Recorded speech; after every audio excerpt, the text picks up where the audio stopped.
उपवास सगळ्यांनाच उपयोगी ठरतो का? तुम्हाला असं नाही वाटत की शरीराचा विचार न करता उपवास केला तर फायद्यापेक्षा तोटाच जास्त होतो? म्हणजे शरीरात अशक्तपणा असेल आणि उपवास केला तर थकवा वाढतो, चक्कर, अंधारी येणं, गळून गेल्यासारखं वाटणं, पाय दुखणं हे त्रास वाढतात. अशा वेळेस काय करावं तर लगेच गुळपाणी घ्यावं किंवा खजुराचं सरबत घ्यावं. आजारी असताना उपवास केला तर तो आजार वाढतो. अशा वेळेला वैद्यांच्या सल्ल्यानुसार योग्य ते औषध आणि आहार घ्यावा.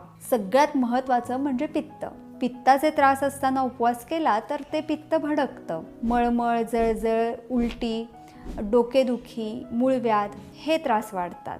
त्यासाठी गुळतूप भात, मनुका, खडीसाखर, गुलकंद, मोरावळा किंवा कोकम सरबत हे पदार्थ उपयोगी ठरतात.